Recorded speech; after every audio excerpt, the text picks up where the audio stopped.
vyo bayevi Amitapendwa ya vintu ifisume vyo bula kwibukisha Kana depotimo Wimbo wa temenwa katongi Abazunga batita katongi Nagula kwibukisha kateka Kaibuku muna kapona Neseko shove pamenso Yangu ama umebaya Iyaba Iyaba ume Iyaba ume Kateka wabantu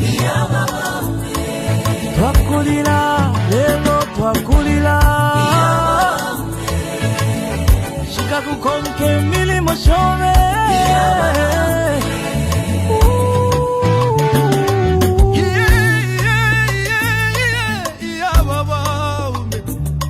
Ale filamba Fiena minta pengosile Eti kume mokula dolole avale Lilo mwingi Iseko wingi mwakwete Iseso wingi mwakwete Mwaya Mwaya Mwende wino tata wesu Katusi muchi wakege Wali bomba kale Lomba mwatu jatuleli lake Mupanga chiba Penda Upanga mwine Kolya mwine Ine lalila Lalila Lalila Yangu ya mama ume Ala nacho mwabye Mama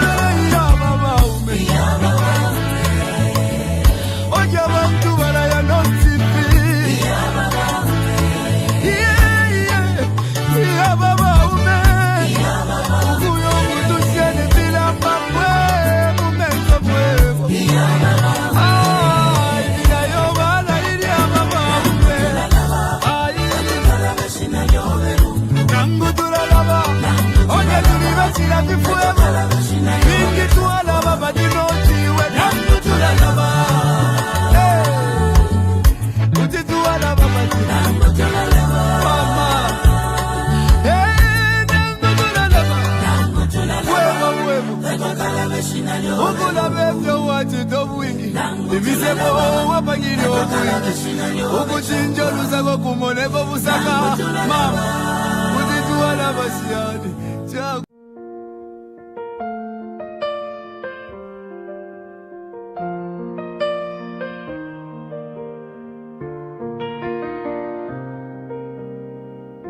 Today we stand at a crossroads, not just of politics but of conscience.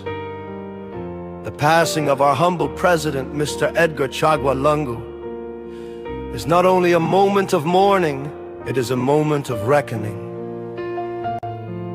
Let this be a message to every future politician of Zambia. Power is not a crown.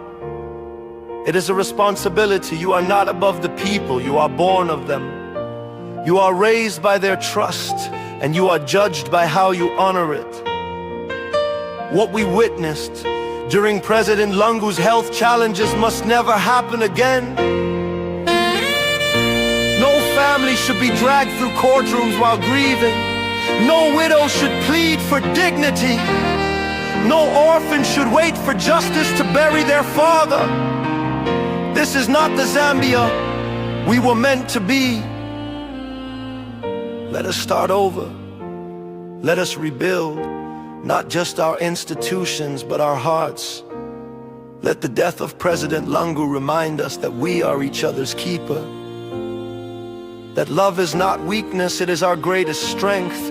That the Bible commands us to care for the widow, the orphan, and the stranger.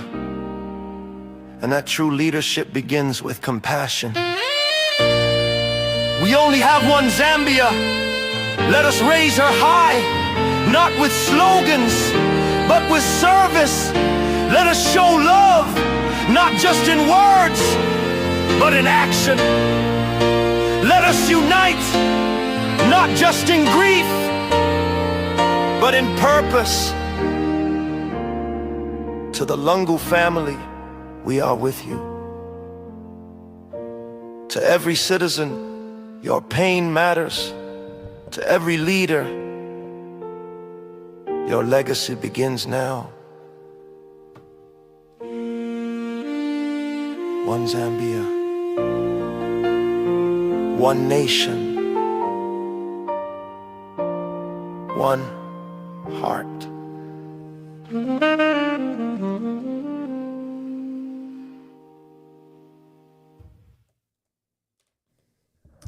Good day. It's another wonderful day, Monday, the 13th of October, 2025. Welcome to today's broadcast. Today we have picked an illustrious son of our country who's serving in the United States, serving at a very senior level in the Central Bank of Chicago, the Federal Reserve Bank in Chicago. We'll discuss the state of the economy. We'll discuss the opportunities that our country has. So begin to share the broadcast with your colleagues, with your friends. Share, let's reach as many people as possible as we continue to have debate about our country and how we can make it better. How can we tap the best practices from the talents that are scattered across the world, from our Zambian nationals, Zambian trained, but are serving in very senior positions across the world. And they're such, they are admired in these foreign communities. And Zambians in many cases know barely nothing about them. Today, I am hosting an international banker, and also is an author. He's written a special book, Zambianization, Copper Mining Reforms of between 1964 to 1980.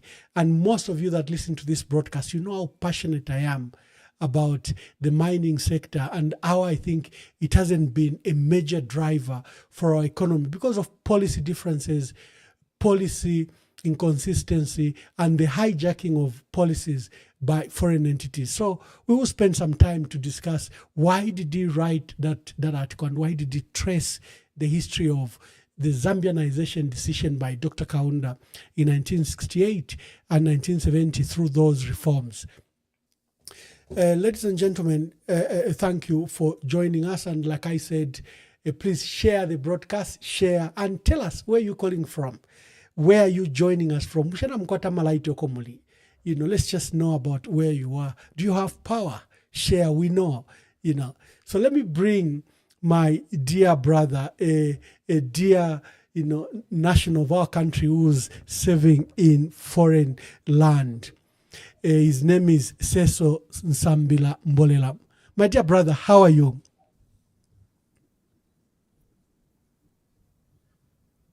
Can you hear me? Yes, I can. Yes, Yeah. indeed. All right. So firstly, I would like to say congratulations to you for coming up with such an innovative program that has hosted a variety of market of ideas across Zambia, from Afghanistan to Zimbabwe and all the countries in between. It's a breath of fresh air, I think, to have Zambians just discussing ideas and also just trying to think through things and how we can best ourselves. After all, if you know, that's really what democracy is, because democracy is a form of government where people choose to govern themselves according to the ideas. Other form of governance is monarchy, where people are ruled by bloodline. So in a democracy, people come from diverse backgrounds and they choose to themselves with those ideals. So I'm very fortunate and I'm very, I appreciate you for hosting me and also having these conversations with the Zambians. So something about me is I was born in Mufira, My parents were born in Luwingu, Northern Province. They migrated to the Copper Belt for looking for opportunities, and my father worked in the mines. By then, it was Ronald Ross Hospital. It was RCCM, Ron Consolidated Copper Mines, and the father worked in the hospital at Ronald Ross Hospital as a nurse. Okay, my mother, before she had me, I come from the family of 9 children. She herself also got some for herself, which was a diploma in home economics. By that time, the British, they came up with that women either could go to school, but of course, there were not many people that had those opportunities, but they were given home economics. And home economics, just economics itself, is nothing but a skill of how to handle the household in terms of budgeting, in terms of planning, in terms of sending children to school, in terms of allocating resources in the family, in terms of planning whether to buy a farm after retirement. All that comes from home economics.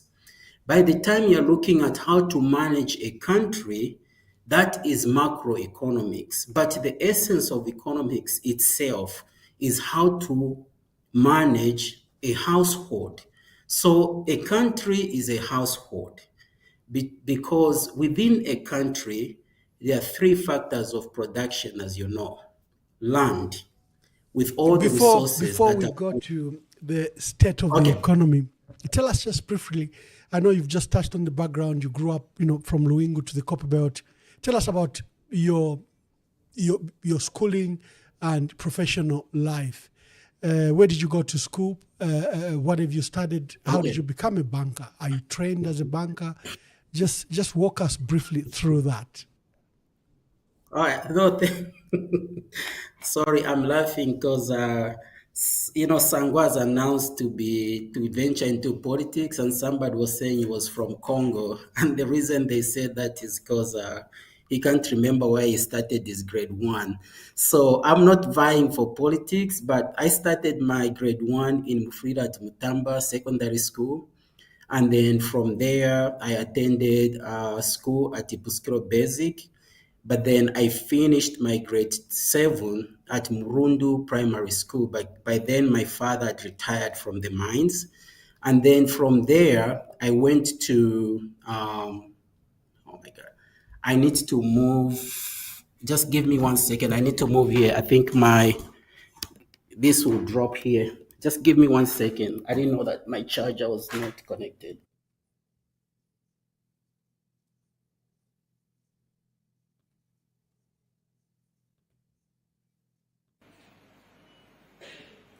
This Chipokota here one day came to me weeping in State House because she gets whipped because she's a Mwanawasa on things she doesn't even know. And I said, Chipo, sit here. This is part of your inheritance. You have to accept that. Indeed. And I said, go back to your office and continue working. Surely, to say that Chipo, my daughter, can carry the president's child, myself, is that a matter that we should really be discussing in the public? But it comes with the territory. And I said, go back to your office and continue working. It was very difficult for her. So this is what this public office are. And my wife is a mother to her. I said, what is this? I said, relax. Just relax. Relax. That's your daughter then. You've hit the target already. 3 million tons. When we set this target, a lot of our political competitors say, Wofi, Wobera, Wenye, Boza, Kubea. This year we're tinkering on 1 million tons, knocking on the door. Knocking on the door. psychological mark, as the minister said. It doesn't come by chance. It's the things we're discussing that we've had to do. Finish, Ambassador.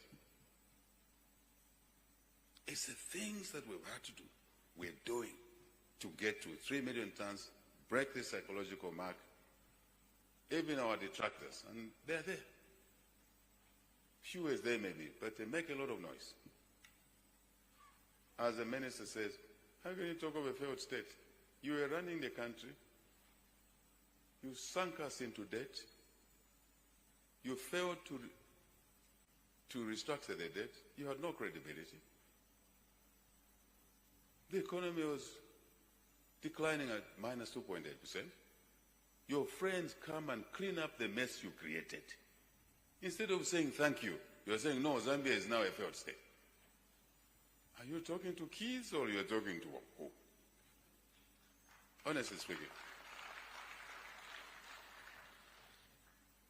On average, in the last 4 years, this economy has grown at 5.3% per annum on average, even with the drought, from minus 2.8% to an average of 5.3%. By any standard, this is a positive move. I don't want to go into other economic factors, measures. Clear, inflation coming down, exchange rate stability, foreign reserves increasing. But someone really can issue a statement and say the situation now is worse than what it was 4 years. Where do you live? Thank you very much. I hope you have resolved the issue of your camera. And yeah, please continue. You were just telling us about your early life. Okay, sure. So I was just connecting my laptop. Yeah, so started school in Mufrira, and then also I finished my high school at Butondo Secondary School, which is the same school that KBF actually graduated from. So I majored in pure sciences. My interest was to pursue either medicine or engineering, but none of those things actually panned out because, after I finished, I thought of, you know what, I think the best thing was for me to go into a career where I wanted to give back to the community based on just the blessings that my parents and everybody received. So from there, I joined the Oblates, which is the missionary Oblates. And I spent some formative times in Lusaka. Then I studied in South Africa, of course, a bachelor's in philosophy. I did so well. And then I was sent to Cameroon to study French for 1 year. And then from there, they sent me to the US. When I came to the US, I fell in love with steel economics, things like that. And then from there, I ventured off, and then I went into the business sector. So I pursued a master's degree in sciences, and then also a MBA in financial analysis at DePaul That is University. interesting. So you had started Sure. almost your life as an oblate priest, because you seem to have started the training as an oblate priest. Yes. Is that my understanding? Yes. I went through, for me, I didn't go all the way to the end because afterwards I discerned that the gifts that God gave me were best suited for academics, but as well as just being a free thinker. As you know, the religious institutions are like politics. You have to think within the group, and that's just not the way I'm designed. So from there, I decided to say, you know what, the best way for me was just to fly with the ideas, venture as much, take as much risk as I can, and that's how I ended up where I am. So my first job, second jobs, I work for an accounting firm, top 5 accounting firm in the US. And then from there, I joined the Federal Reserve, which is also the central bank. And then within there, I started teaching at Governor State. You can see here. So I teach classes like in financial markets. I teach classes in business calculus, as you can see. So everything else that I learned from the Zambian education system, I've continued to use those. And I think for me, it's been such a rewarding life. I prefer to be in institutions where I'm giving back, I'm continuously learning, versus in institutions that tend to be silo. And that's, in a nutshell, that's my background. Oh, wonderful. You wrote this book, Zambianization, Copper Mining Reforms, 1964 to 1980. Just tell me about it. Yeah, so as I got engaged into macroeconomics, trying to understand things, I think for me, Kaunda is one of the people that has been underappreciated. I look at Kaunda, the foundation that he laid for Zambia, as the same foundation that Mao Zedong of China did, from which the current Chinese are benefiting from. Kaunda understood very well that in order to develop a nation, the indigenous people have to be in charge of the factors of production. They have to be in charge of the land and everything that is buried in it. They have to be in charge of the skills, which is the labor, and they have to be in charge of the capital. And capital is everything that you produce from your skills, and the land is capital. And also they have to be in charge and be entrepreneur. Now, the entrepreneur aspect of Zambia came during Chiluba, but the foundation of Zambia, I do think that Kaunda got it very well. So this book for me, basically, Kaunda understood very well that in order to develop a nation has to be united in one ideology. And that ideology is to master the skill of exploiting the factors of production. And it's the indigenous who have to decide that. Now, in doing that, the indigenous people, in this particular case, everybody that was in Zambia, I need to say this very importantly, okay? When Kaunda took over and became president, there were people from Tanzania, there were people from Malawi, there were people from Zimbabwe, there were people from all over the continent who are working in Copper Belt. Kaunda asked them to Zambianize themselves if they wanted to and help him build the country, because Zambia did not have the skilled labor. Now, I say this to say that these conversations going on about tribalism are not indigenous to the very seeds and foundation of Zambia. Zambia has always been a melting point of all the people that lived there. And Kaunda harnessed all that. By the way, including the white people, there were expatriates who chose to stay and help him build a country, because Kaunda understood one thing. He had the political power, but he did not have the labor, skilled labor, and he did not have the capital. So in order to build a young nation, he had to appeal to a broader section of the population from within Zambia, from the neighboring countries, as well as the expatriates. Okay, so his policies were just very simple. Zambians should be in charge of the economic resources, and Zambians should be the one to decide the allocation of the resources. That was Kaunda's ideology, and that's what he differed with Nkumbula. Again, me, I'm an academician. I'm just going to offer a brief history here. The first African party was the Northern Rhodesia Africa Congress, and it was headed by Godwin Lewanika. Again, I'm saying these things to say that tribalism has never existed in Zambia. What has existed in Zambia is Africanization, wherever you can find the skill.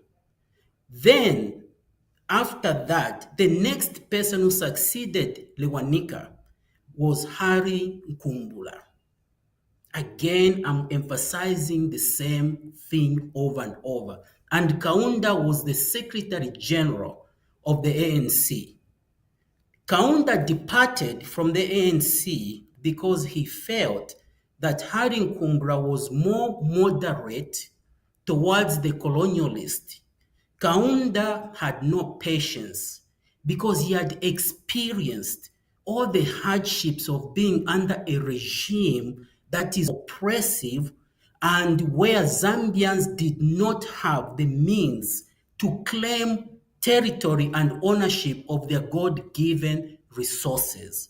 Remember, before the colonialists came, the chiefs were the divine custodians of the factors of production.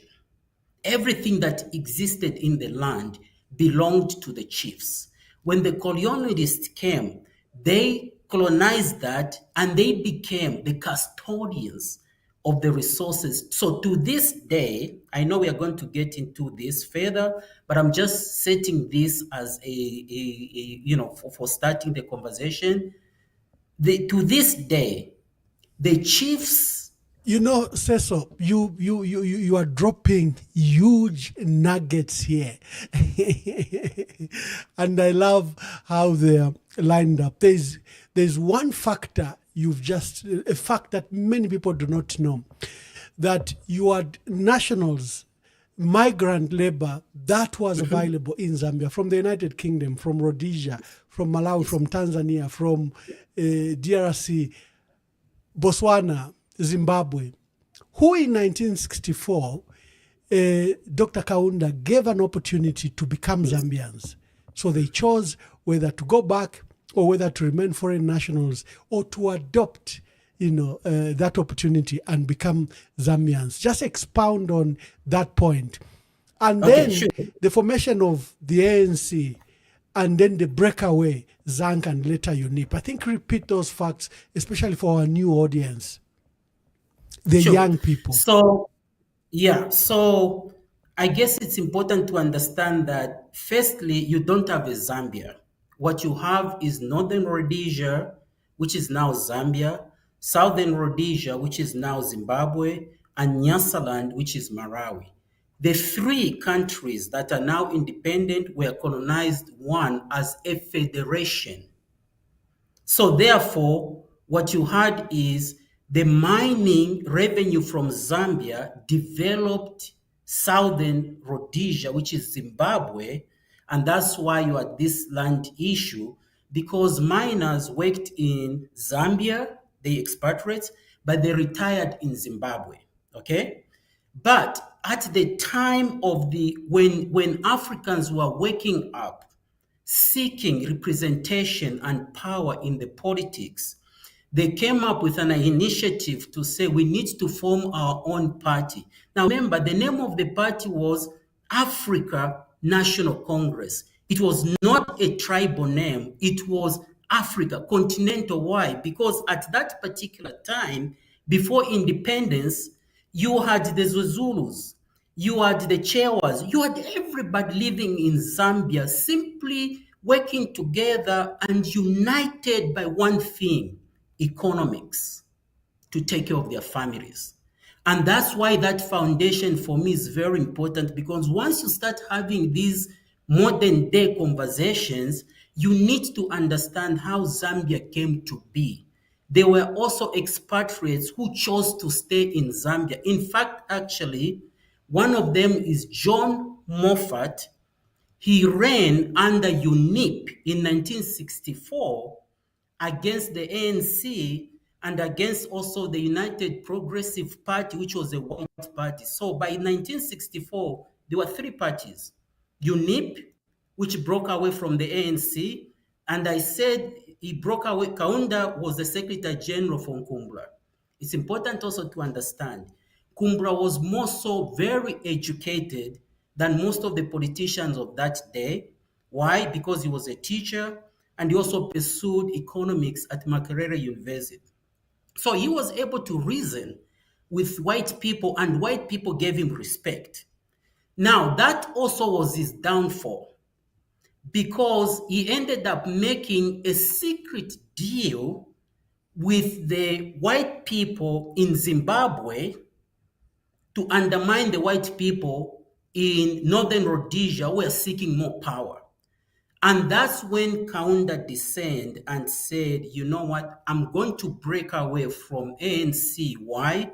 Because this man is moderate. But how can you be a moderate politician when your people are under oppression? Kaunda did not want any of that negotiation. He simply wanted colonialism to come to an end.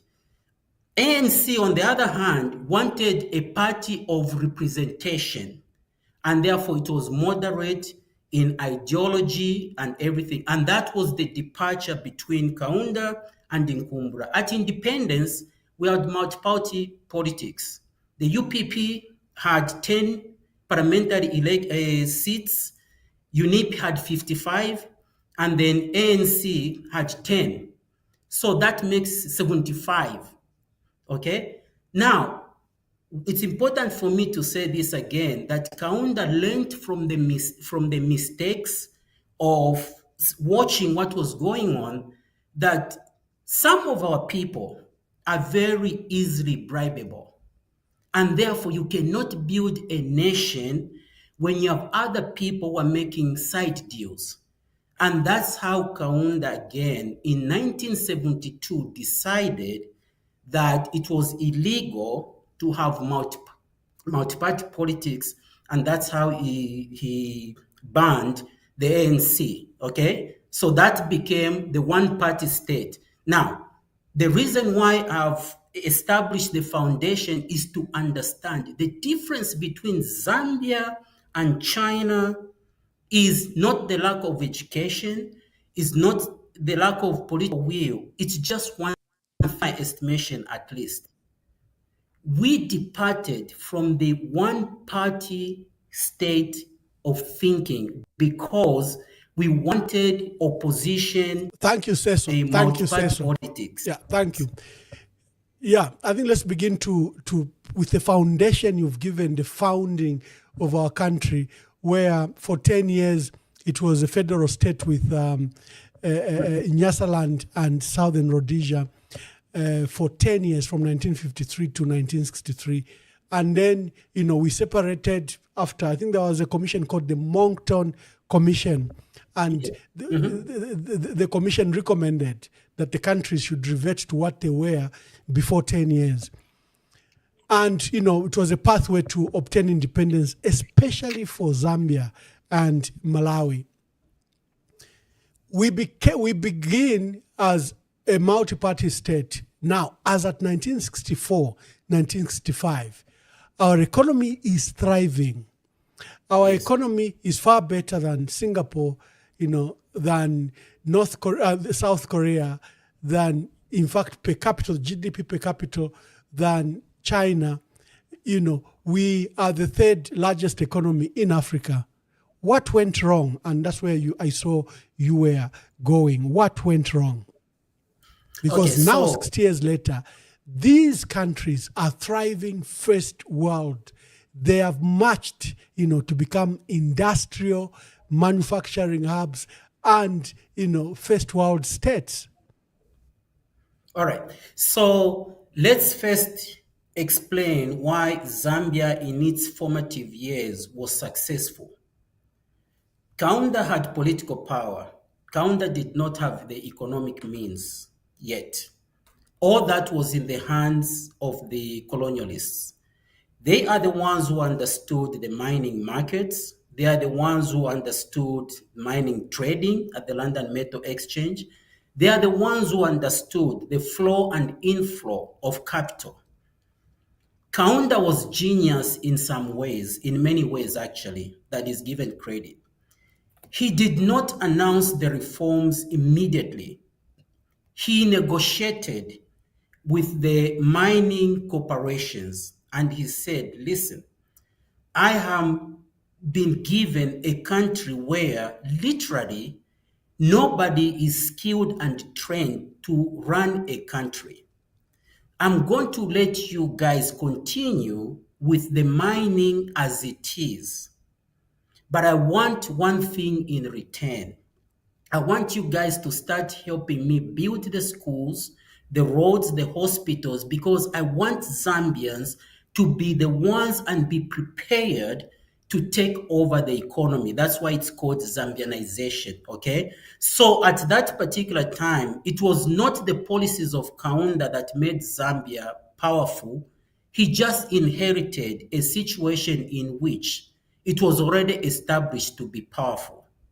Now, where Kaunda came in, he noticed that the mining corporations, after 5 years, they did not move. They did not make the concessions. They continued business as usual. That's when now Kaunda used his executive orders and he made 2 announcements, Mulungushi announcements and Matero announcements. The genius of Kaunda, and the reason why this is important for the younger generation to understand, Kaunda had no motive to deceive Zambians. Kaunda had no motive to lie to anybody. Kaunda was a very proud man of the soil, and therefore, any reforms that he made, he went on the radio, he went on the TV, and he told the people, they're in Matero. I have talked to these people. They did not do what they're supposed to do. Effective today, I'm announcing an increase in the income taxes, and also I'm raising royalties, and I'm also going to press restrictions on exporting of foreign exchange. Any foreign exchange that leaves Zambia, you're going to pay a tax. Kaunda started tightening up the screws. Why? Because Kaunda understood you can't develop a nation if you don't have the revenue extracted from your resources. You have the political power. People are going to start looking at you. Where is all these things? So in the very beginning, Kaunda announces the Matero reforms, Mulungushi. Then he forms 2 types of shares. The mining shares, he calls them Mindico. Anybody can invest in the mining shares. The shares from the manufacturing and the other industries, he calls them Indeco. And the British, they even invest those resources on his behalf. And that's why at that particular time, the Kwacha was very powerful, because those shares were invested on behalf of Zambians and in the name of Kaunda as the chief executive officer. So those early years, he benefited from the infrastructure that was laid, but also he was genius in making the reforms because he ran out of patience. So that was the beginning from there. Now, before we jump in, let me just say the difference between Zambia and China for me. The reason why China is successful today by Emmanuel Mwamba is because China is run by engineers. Xi Jinping has a bachelor's degree in chemical engineering. What do engineering do? Engineering solve problems and they create solutions. The difference between China and the United States is that the United States is run by the lawyers. What do lawyers do? They distract. That is the difference. So China has benefited from being a one-party state where they do not have opposition within the house. They sent their students abroad, but when those students came, they were not coming to join the opposition party or anything. They came to develop the country because they did not have these politics that we have. They had one party, and within that party, if you wanted to serve as a politician, you started from the grassroots, and that was Kaunda too, by the way. You start from the grassroots until you prove yourself that you are pragmatic and you rise up, then the party chooses you to be the premier and you become the president. That's how Xi Jinping, by the way, became the powerful man in China. He grew up in the rural areas.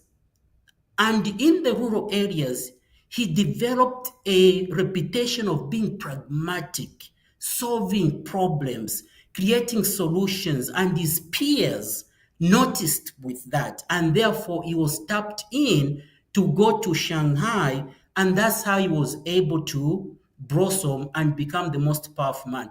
I say this also as an introduction to why we need to change the politics that Yeah, we have. you are right about one thing, comparing, for example, Western countries like the United States to what happens with China. First, China is a party state, but is somehow some form of internal democracies. And then the leadership that rises to the top are properly trained. They've run provinces, they've run those states by the time they are coming to the top Politburo. Here, what multi-party states and all of us are suffering is, for example, lack of continuation. A new government comes in MMD 1991 and they throw away everything that UNIP was doing. They start afresh. And that has haunted us. President Hakainde Hichilema comes into office and he throws away everything that the PF did.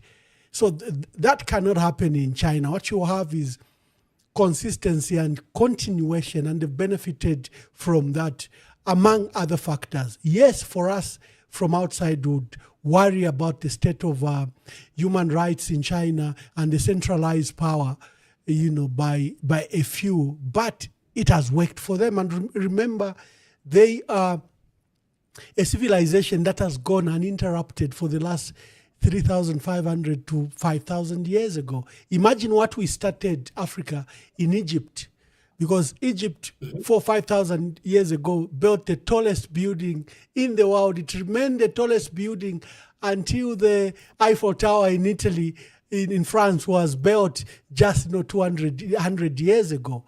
So imagine what was started in Egypt if it continued uninterrupted. That's what China is. So I like that particular approach. Democracy appear to have its flaws. What the Democrats started, President Donald Trump has started a fresh issue. And you touched on the issue of engineers. You seem to admire engineers. In America and in Western countries, most leaders have been either bankers or lawyers. But in China, the last few, most of the leaders in the 21st century have been engineers. Why did you think that the engineers deliver better than the lawyers and bankers like yourself?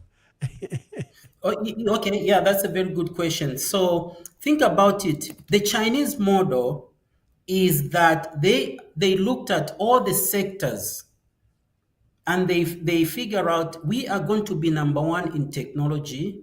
We're going to be number one in civil engineering. We are going to be number one in everything else. So they looked at all the futuristic industries that are going to be beneficial. They tapped every talent in there, and that's how they've been able to develop the Chinese economy is through manufacturing. Now, one thing they did is they learned from the Western countries like the US. The US, now think about it, the US doesn't manufacture anything, and this is what President Donald Trump is trying to change. The US, the one thing that it exports is financial instruments, bonds, treasuries. That's what the US is for, and that's why it attracts capital from outside. But if you want to develop a country, China has developed a country by unleashing all the young people into manufacturing something. And that's what has helped them. So I think for me, the model, now, when I look at the model here, what I'm saying is you look at the Chinese, they have embraced all the best ideas from the West, but they've remained true to who they are. They are still indigenous Chinese who believe that being at peace with one another is much better than arguing about political ideas. The Westerners, on the other hand, they can live with that kind of democracy because once they argue, tomorrow they'll be friends. An African, on the other hand, is not designed by creation, by nature, to argue. Why? Because before an African became a society, a people, our civilization was around chiefs, bloodline. When you talk about Egypt, you're talking about the pharaohs, the bloodline in pharaohs. When you talk about the kingdom of Swaziland, you're talking about a monarchy. Again, you talk about South Africa, Zululand, you're talking about monarchy. So, and then United Arab Emirates, it's not a democracy, it's a federation of monarchies. So for me, when I scan the world from Afghanistan to Zimbabwe, I'm looking at which one of these civilizations around us that has emerged that kind of mirrors what an African is by design and by the way we think, by the way we look at things. The Chinese, in many ways, I would say, mirror that. Why? Because look, who built the biggest airport in Zambia? It's the Chinese.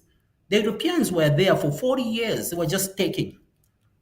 The Chinese came, and the reason why they built that is because the Chinese will ask you, what do you want us to do for you? They're not coming here to prescribe what you should do. So that is the kind of mindset that I'm talking about. However, what I should say is this: in this modern day and age, everybody has an opportunity to learn from everybody. Those monarchies in United Arab Emirates, they speak English. They have capitalized their cities. They live like Westerners, but they're indigenous to who they are. Now, you talked about colonialism in terms of it disrupted. United Arab Emirates was under the British protectorate, but they still kept their identity to who they are. So in Zambia, in Africa, we still can keep our identity to who we are. I'm a good example. I still live like a young boy from Mufrira. That's it. And that's why I've succeeded. Why? Because I'm not trying to be what I'm not.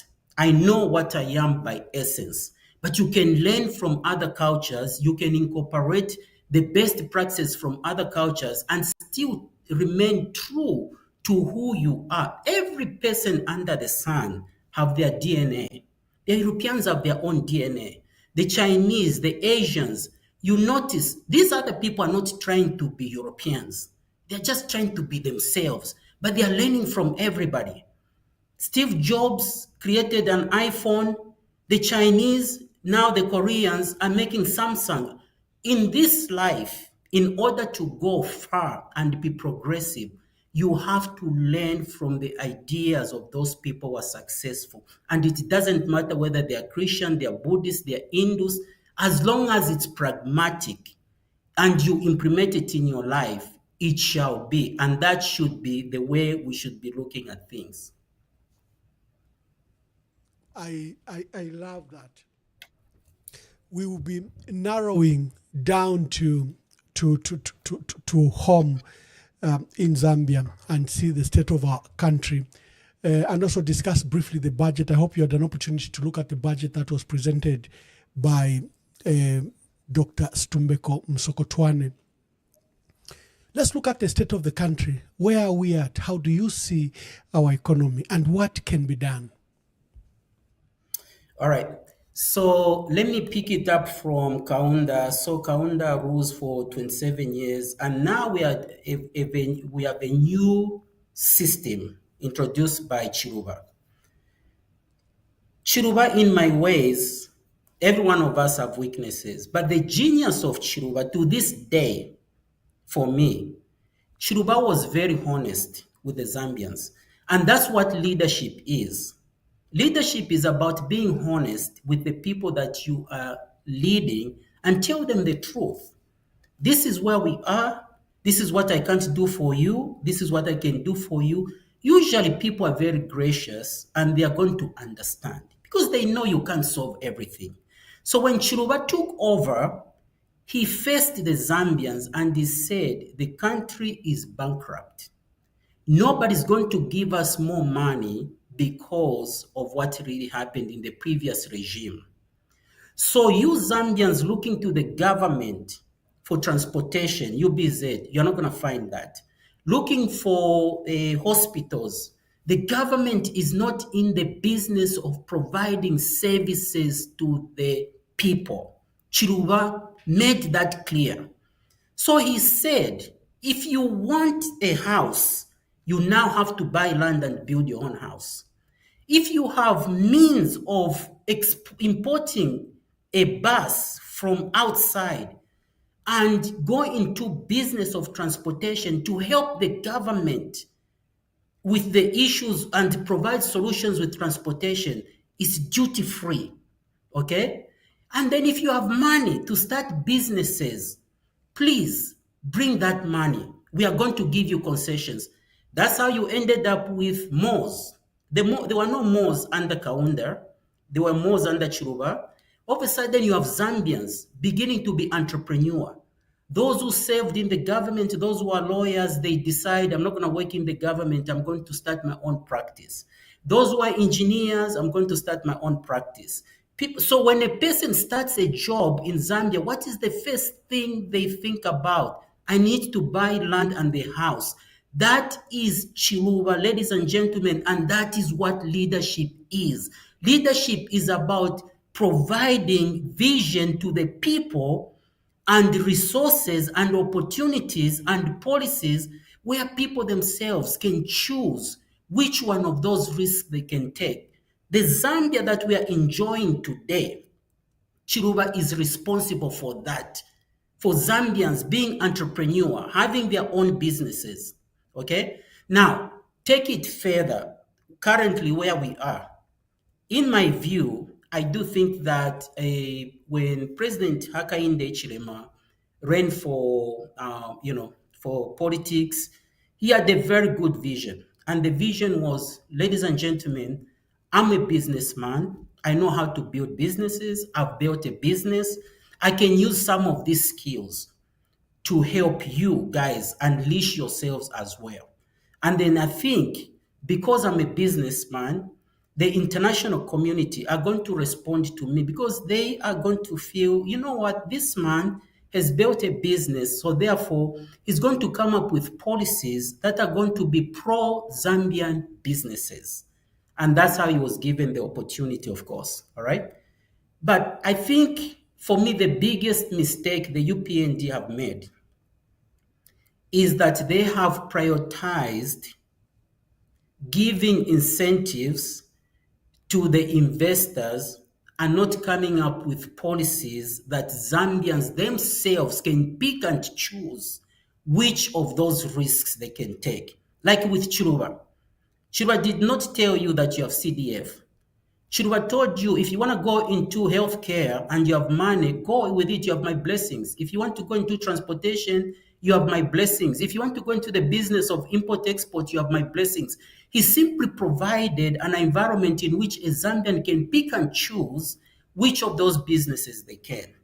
But I think under the current administration, in my view anyway, two things. Firstly, whatever policies they are being announced under the mines, they are not done in the way in which Kaunda, Chiruba did, where you go to the people and tell them, ladies and gentlemen, we have signed a deal and this is the money and here are the receipts. You don't see any of that stuff. You see it with other people. Lungu, when he took the mines, he went to the Zambians, he said, listen, I waited for these people to pay their taxes. They did not. So I've taken the money. He publicly went there. With this new administration, I think they've done so many things well in terms of the environment in which Zambians are able to have these discussions. But I think the one thing they've not done well is in the area of transparency, as far as I'm concerned. The deals that they have made, remember they signed the memorandum of understanding with the Biden administration. I think with that, one of those benefits was for Zambia to start making electric batteries. I don't know if that has happened, okay? Then the other thing is they have lowered the taxes on the mining, right, revenue, but yet copper is one of the most sought out product of our time. During Kaunda, copper was the commodity you needed in the First and Second World War. Under our administration now, copper is what you need for electric cars. So copper is fetching huge amount of money. But then what you hear is, no, if we put restrictions on investors, the investors are going to run. Ladies and gentlemen, investors are not going anywhere. They will negotiate with you because they make more money in Zambia than they would make on any of the stock exchange outside there. So I do think that what is missing for me, the state of our economy, is that Zambia is not taking maximum revenue out of its recurrent resources, given the high prices of these commodities that we are exporting. Yeah. I've always argued about the issue of investors. This government is so desperate with these investors. They've given them incentives. They pay power far cheaper than our people pay for power, and they've dedicated power even when there's not power available. To many extent, they will even import power to ensure that the mines have power and they can then do production. They will not even encourage the mining houses that have capacity, by the way, to even generate their own production of power. Dangote doesn't need anyone, doesn't need ZESCO or CEC. Dangote, one of the things they do wherever they set up a cement plant is also to set up a power plant. And they have a coal-fired power plant right at the premises, and they can produce 24 hours. The mining sector have capacity to set up their own power. But we give them power, and we even reduce at below cost to provide for that power. Then we give them these numerous incentives, tax incentives. Just right now, they've been allowed to export concentrates out of our country, and there's no tax to it. You have smelters in Mufulira, you have smelters in Solwezi, you have smelters in Chambeshi, you have smelters in Kitwe. Why are you exporting raw? Why are you exporting, concentrates? Because it robs you of gold, cobalt, silver, and the other minerals that are available, and you take the basic value.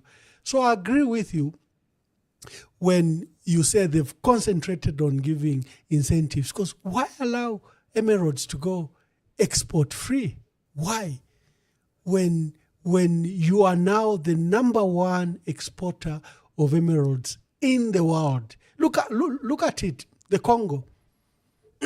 Just 5 years ago, they were producing about 700,000 metric tons of copper. They are at 3.2 million metric tons of copper, in the world. They've leapt from number 11. They are now competing number 2, number 3 with Chile and Peru.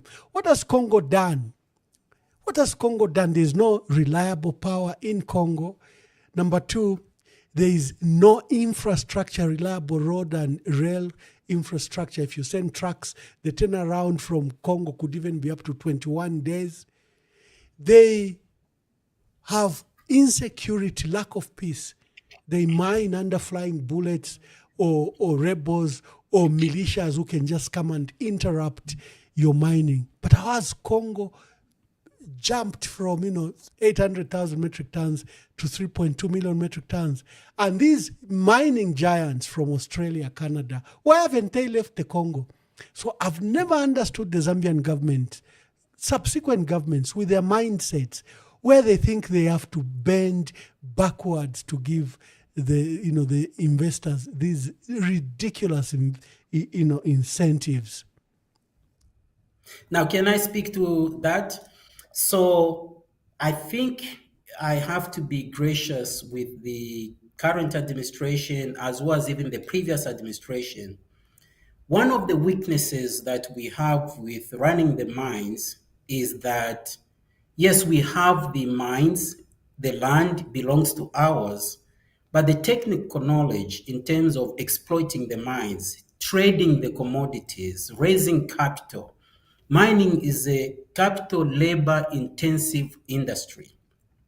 You need constant inflow of capital to run the mines. Zambia, including when Kaunda was in power, has not had that capacity to match the investors. In fact, actually, that's one of the reasons from the very beginning when the investors refused to give concessions to Kaunda, one of their sticking points was that you are asking us to pay you more revenue, but you haven't put up anything in terms of capital. Because investors are looking at it in this way. We are a partnership. So if we are a partnership, then you put up 40% of your capital, we are going to come up with 55. In other words, you have to give up something of value as well. Don't just be saying, this is our mines and everything. So I think to the defense of the UPND, the PF, including Kaunda, we just do not have the capital to match our investors. As a result, we do not have the leverage from which to negotiate from. And all this is because we have not diversified our economy. If we took the proceeds from our mining and we invested in agriculture, everybody needs to eat every day. If we invested in our agriculture, if we exported finished copper products, we will have more value than for us exporting raw materials. So one of the reasons why we really don't have that much leverage to negotiate is because investors would say, if we pull out our capital, these are just going to be waterlogged dams. And if you think about it, it's like, no, that there goes my politics out. So we've just not done a very good job in terms of using the resources that we make from our mining industry and re-diversify it in other industries so that we can raise our capital and begin to buy some of these mines from the investors. I can give an example of Botswana. Botswana took a long time to negotiate their contracts with De Beers. But before they did that, they sent the Botswanas to go and learn about the marketing, pricing, trading. And when they came, they negotiated and they said, we are going to be selling our own diamonds and we are going to be mining our own diamonds. And that's what Zambia should have done, is our capital should have been reinvested in Zambia to produce more capital. And that's why I said land, labor, capital, these are the three factors of production.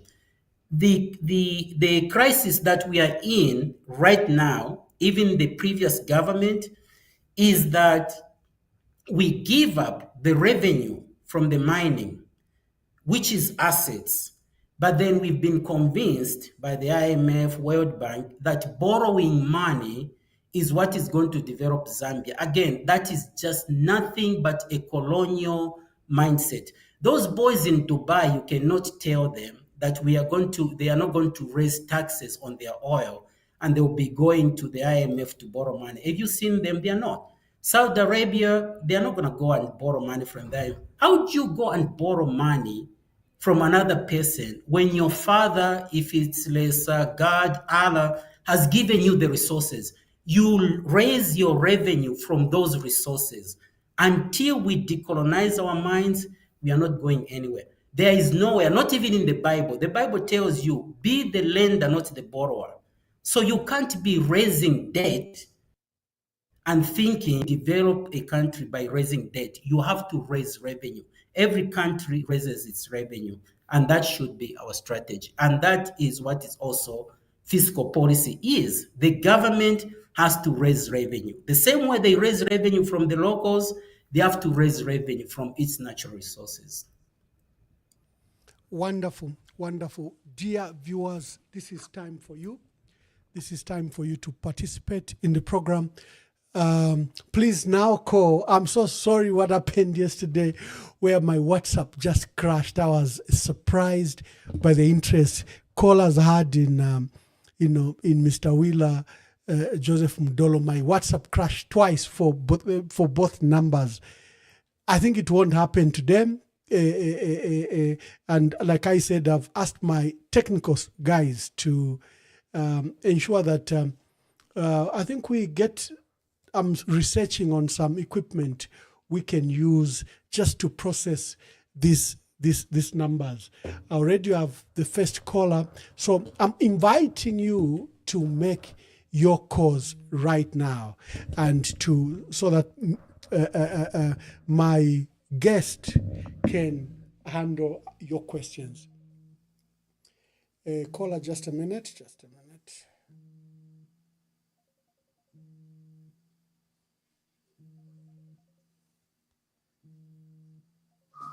Hello, caller. Please tell us your name and where you are calling us from.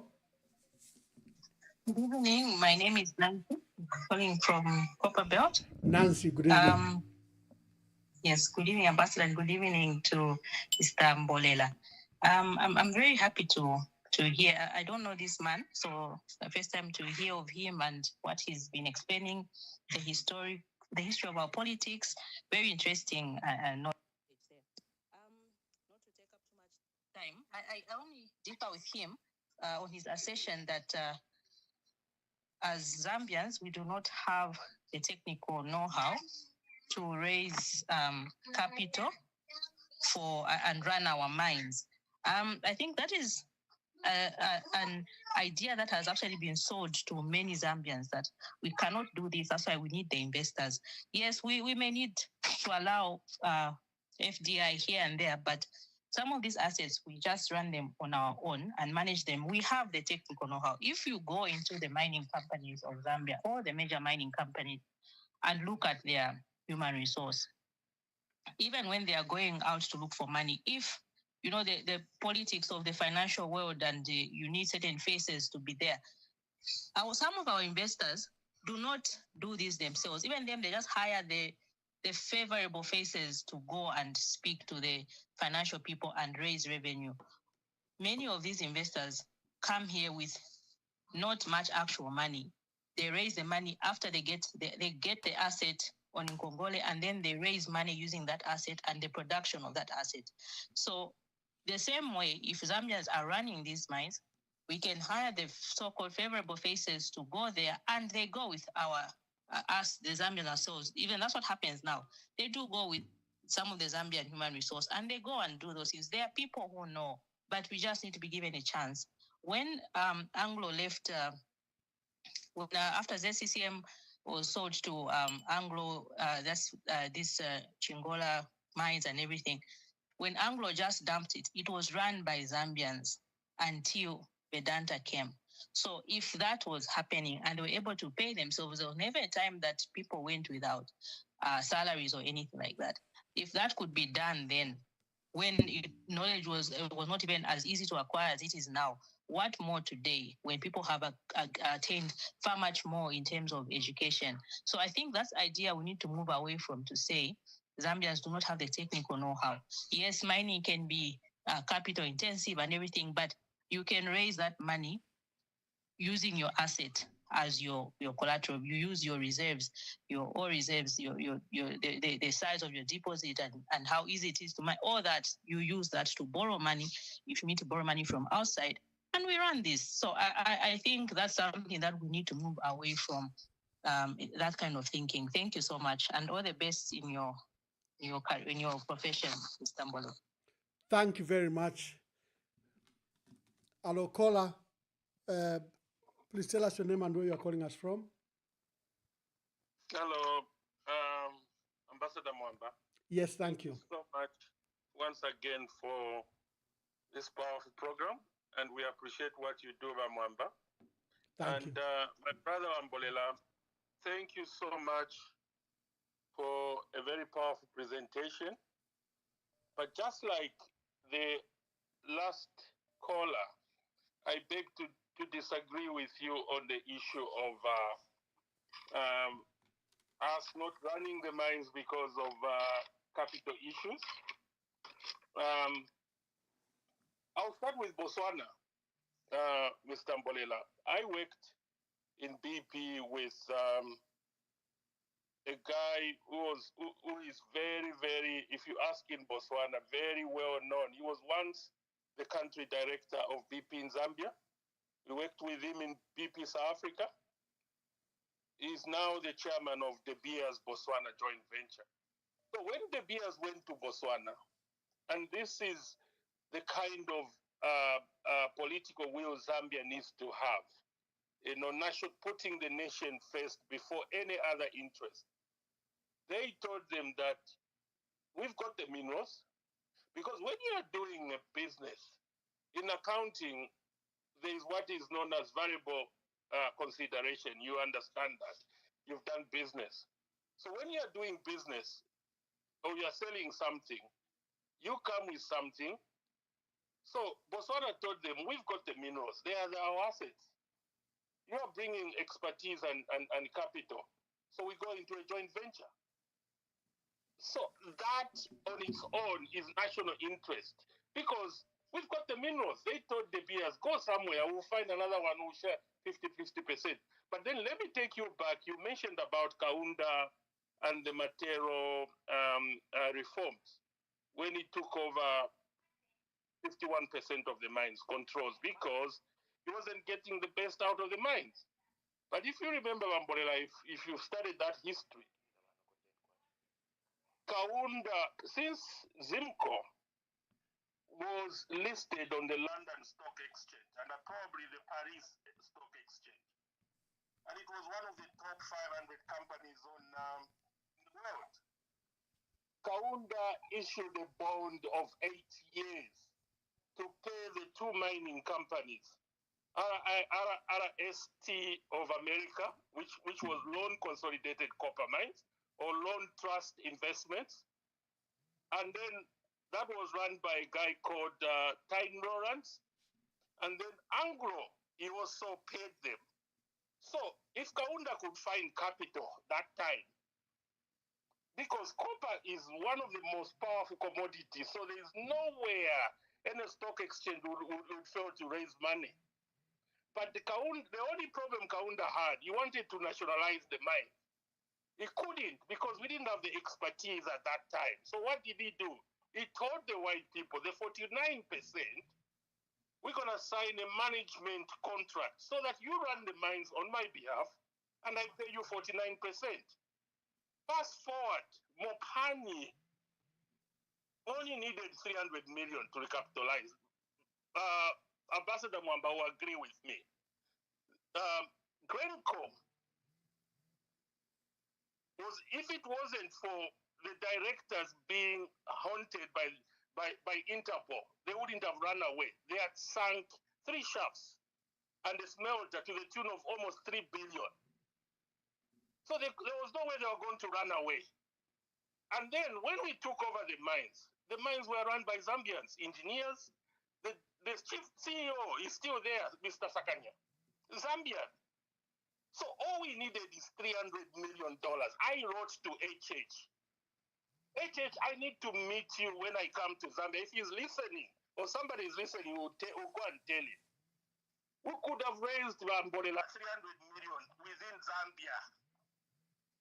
You know, a consortium of banks would have raised that money. Instead of giving people NAPSA payout, we could have used that money and invested in Mopani. Instead of putting it in the road, we would have raised the money within months and put it on the Lusaka and Dora road. What did we do? We go and give away the mine to IRH. And Bamborela, Zambians are running mines in South Africa, all over the world. Mwamba, 2 weeks or 3 weeks ago, brought Mr. Brave Mushikita. He's a Zambian engineer he's a CEO of a mine in South Africa. So we've got the expertise now. We've got our minerals. We can raise capital. ZCCMHI is listed on Paris Stock Exchange. It's also listed on London Stock Exchange. We cannot fail to raise 300 million from there. I'll give an example. Robo, a company called Robo something, came and bought Zanaco in Zambia. Robobank. You know what they did? Instead of bringing money from I think they are from Holland, the percentage of Zanaco they bought. They raised the money in Zambia. A consortium of banks gave them the money. Now imagine if Robo can raise the money from Zambia to buy Zanaco. How can we fail? It's political will and also lack of accountability. Whoever was negotiating Mopani knew that if they go to the United Arab Emirates, where there are no controls, where you cannot see who is buying that mine, there was no accountability in that deal. There was no political will. Period. I rest my case. Thank you very much.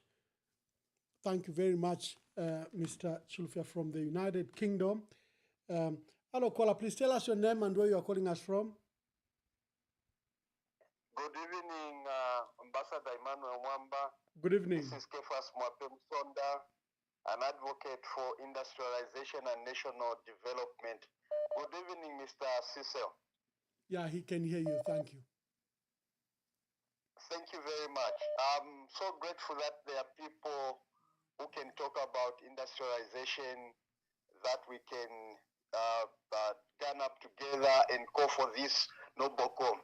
You know, Mwamba, what surprises me the most is when people are calling for this kind of a movement or advocating for industrialization.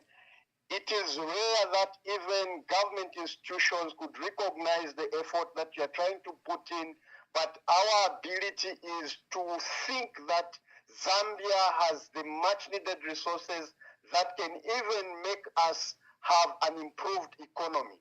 Just like what he has said, I remember very well when the 60th President of the Republic of Zambia then, Dr. Edgar Chagwalungu, may his soul rest in peace, when he came to the Copper Belt at the airport, he announced that I am going to KCM to face out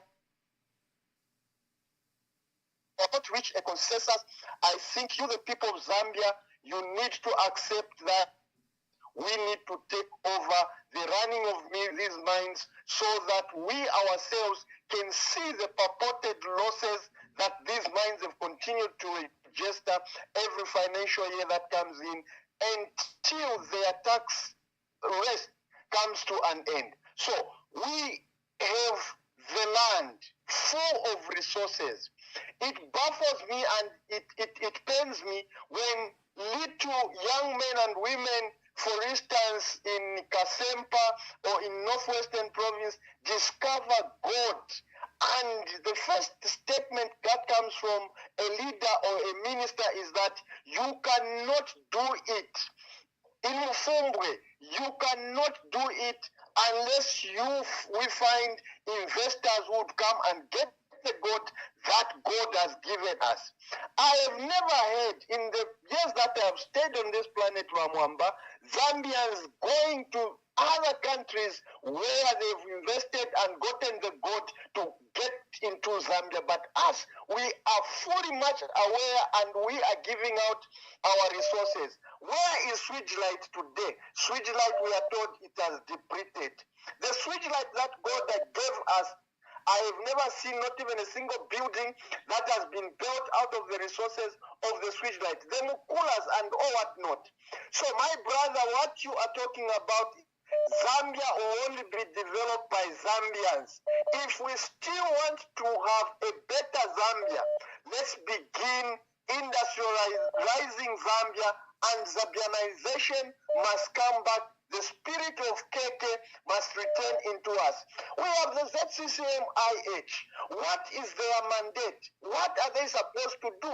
Instead of them looking for investors outside this country, we've got people who've got money.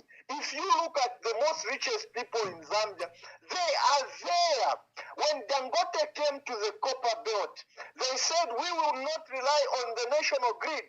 We will put up our own power plant and produce our own power, which they did, and right now they are able to continue manufacturing cement. Why can't we think in those lines when we have the greatest capital, which is land, which has all the resources? So my brother, what you are talking about is what is needed. Now, I have a moving question for you.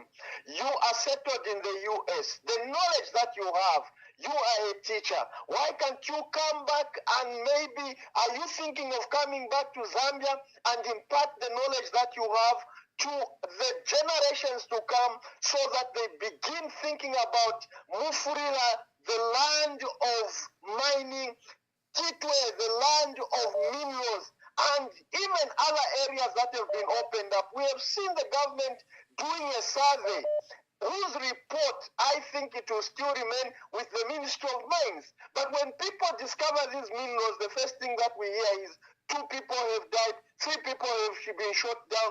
Why should Zambians be dying over the minerals that God gave them? So I'm very happy that whatever you are advocating for and telling us is an eye-opener for all Zambians. The president has been on record. I want to talk about the M phases.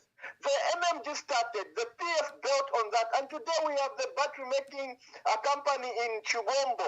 Who started that M phase? Let's appreciate the people that we are thinking we can grow our economy by creating more industries. But Mwamba, I'm so grateful that you've given me this privilege that I can be part of this wonderful discussion. And as an advocate, we will not sit down, we will continue advocating, and we will never accept anyone to demean this country by bringing tribal remarks. People that are tribal, Mwamba, should not be condoned, should not be accepted, because Zambia in 1972, that's why Kenneth Kaunda reverted it to one-party participatory, reason being simple, he talked that we need to be one Zambia, one nation, and that's the motto that we need to go. Even our minds must be owned directly by Zambians, and that's how we develop this country. We cannot continue giving tax holidays. Even in extraction methods, honestly speaking, copper concentrate, you export it just like that without duty, while the Zambian is paying heavy 16% VAT on every product that we are buying. So where is the gap? Why should others enjoy my minerals at 0%, while when I go back and buy the same product that is made from my copper concentrate, I need to pay more than I am supposed to pay? Why can't I go and buy a motor vehicle at 0% rather than me who's got the minerals that have contributed building up such kind of a product? I am paying more than I am supposed to pay. So this is a good program, my brother, but are you coming to Zambia to help impart this knowledge that you have back into Zambians? Thank you very much, Mwamba, and continue blessing us with more issues to discuss. Thank you. Thank you, Kefas. Let's see, we can take, before we revert to my dear brother, let's take some more calls. I could hear a lot of calls in the background when you were speaking. So please call so that we can take a few calls and allow Mr. Mbolela to answer. Hello, caller. Please tell us your name and where you are calling us from. Good evening, Ambassador. This is Munkonge. Yes, Mr. Munkonge. Good evening, Vasiso Mwambera. Good evening, Vaishan Kwai. Okay, Ambassador. Therefore, Kuranda Kufepali mining. Mining in it, I feel we don't understand because if we talk about mines. During Kaunda, the Konkola copper mines, Mufurila, including Nampundwe, the general manager who is Shibagunama Mines, the late Mr. Chireshe, Valirani Nama Mines. Then Ababaku geologist, sisters Muringa, I know stop Baba. Amasasanga structure ya mining ya Zambia. Muresanga kwebati kwa na Shamtete by then. After Shamtete kwa saba nomba Mr. Chireshe. They want to once our investors have so kwa want to even up to now. Check the general manager to Rwanda mining. That is the Konkora North mining. Mining there is a kilomia king sana. Ilabasa tabashire isura. Wana active we know ishtaku Konkola. Muresango kwa tukuli Mr. Nambi. They are Zambians. Abasambira sana. So nangu capital, shaishwa wino capital, because after wa vendetta wa batanfia, mining abashire wale sta operate. Then kwalina Mr. Kapui under Vendetta, the manager was Mr. Kapui, is a Zambian. Vendetta ta ishire pona general manager. So aba ishwa wino fia mines already mu Zambia to alikwata. Nomba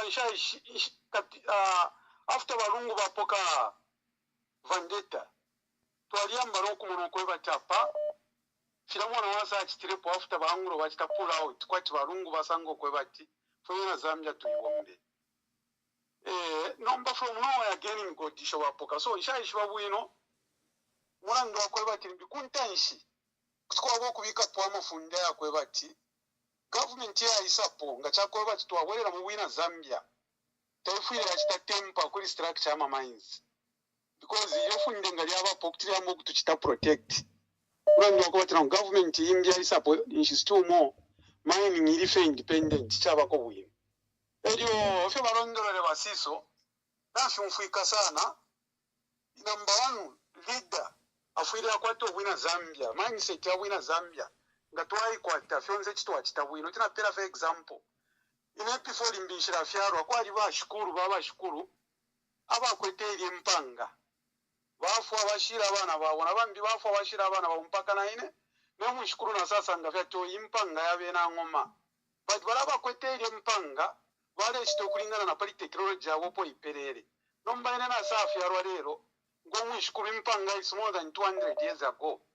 Instead ya kwa batire mpanga nomba, nchite mwefi apusanako kulingana na generation yandi. But na wula ili mpanga, na shitisha, no randa na nefukoro fia tampire konga. Mpadi na bayama, ushe pali ya family na ala mwoneka shani. Isha mwoneka po mtuntuwa. Mfure first ngini kwa tamanyo ideas. Kuisa na ipusha, filafina bachiruwa baishire, bali ipusha ni mfa wino sana, pa bakaunda, na vena bali ipusha. Na saa mfa wako na babene bafuminepo ba PF, kwa defo ba ipusha abantu. Nomba, this government, tayo ipusha. Nomba, kutiba ni shitora babika pesa, na mtitu wachitashani. So pali ino ishitane ndero mbako fya babene wako teka masambiro, haya pamuru. Mfure mwa ingira na mamuri movement ba Mwamba.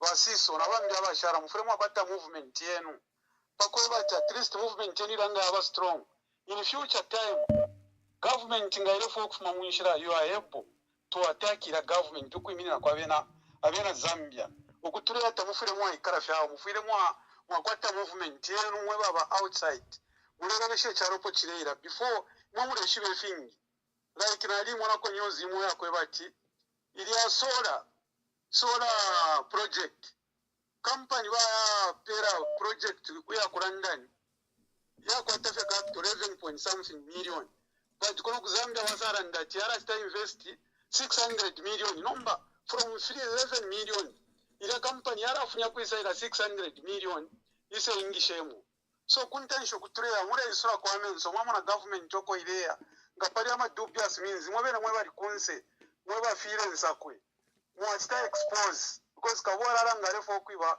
bubamu mwana techebe so na mumfure mure sita kwa leta abantu no kwa sita sensitize abantu ngefire murondorwere na murondorora bwino sana so thank you my brother faro bwina Zambia ngatabareria inshina yena techeka re bwino chisuma mukwaye.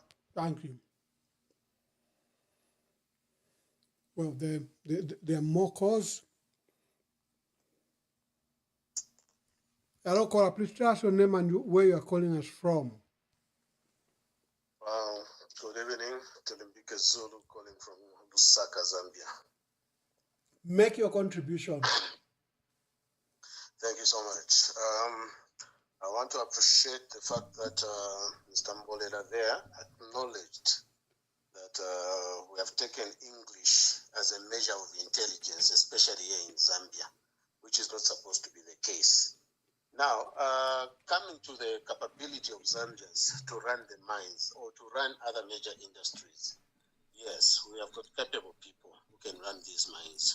What we don't have is access to financing. I'll cite an example whereby you want to go into partnership with our investors.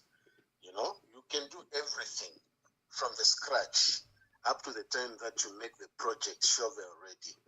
Those are resources you are putting in. So when you come to the table with a project that is shovel ready, an investor is supposed to come in also with the finances, because you would have done all the other works that needed to be done. But you'll find that when you are on the negotiating table there, because you cannot access financing, the investor will still twist you and give you maybe 30% and they get 70% when they are just coming in with the finances. It could be a project which is EPC plus F, but let's look at where the project is coming from. So my appeal to people like Mr. Mbolera there, working for the Reserve Bank of America, if they can work out models like it works there, our friends, it's very easy for them to access financing in developed worlds there. If they can work out models that can help us here from the third world to be able to access financing, only by so doing will we have that leverage to negotiate now for an equal deal with our investors. But before that is done, I'm afraid we'll just be given a raw deal. I submit. Thank you. Thank you very much. Let's just check. There are more calls. Let me just take two more. Then we refer to our dear brother to answer.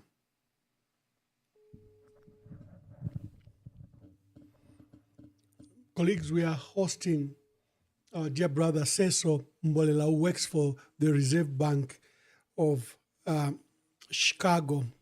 Hello, caller. Please tell us your name and where you are calling us from. Good evening, Honorable Mwamba. Good evening. My name is Roy Matsolo. Yes, I just want to say thank God for you. Thank God for what you're doing. May God bless you. God loves you. My take on today's contribution is that I want to say that this country, we are blessed, but we need to realize the natural resources we have in this country. Natural resources, mkwaite popa. Okay, we've got the human resource, population resource. We've got the land resource. We've got the water resource. Okay, we've got the marine resource. The water resource is the underground water. We've got the marine resource. We've got the metallic mineral resource. We've got the non-metallic mineral resource. Okay, we've got the biological mineral resources, which is animals and plants. So as a country, all we need to do is to take ownership. The problem in this country is that everybody's talking, but who is listening?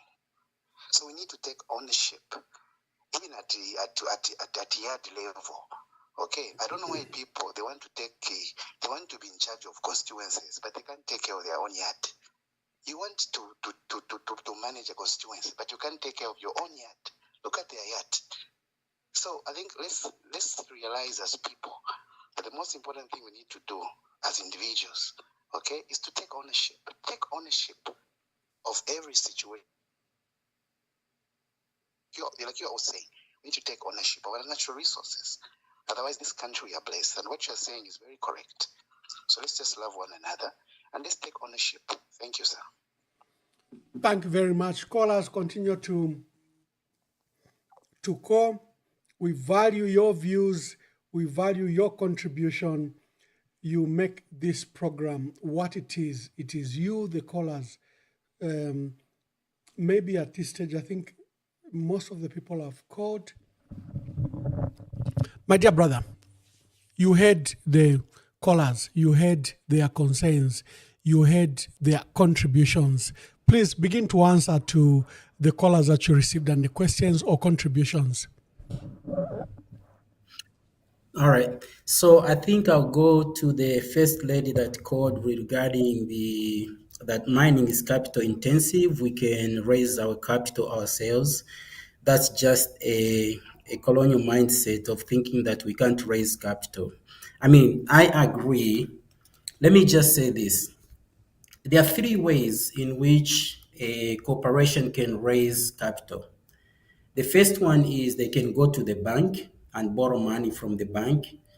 They can sell stocks to the public, but they can also issue bonds. Those are the three ways. Or you can borrow from your friends. So every one of these corporations that have invested in Zambia, they have those three types of streams of capital. They either go to the bank, they either issue stocks at the London Stock Exchange, New York Stock Exchange, Shanghai, France, Paris. They also issue bonds. So you have to have a diverse way of raising the capital. Now, once you've raised that capital, where does the capital reside? It has to reside here. The reason why I'm saying this is because the currency exchange, the appreciation of the currency exchange is nothing but the ratio of the foreign reserves to the local currency. So if you want the currency to appreciate, you need to have the inflow of foreign reserves.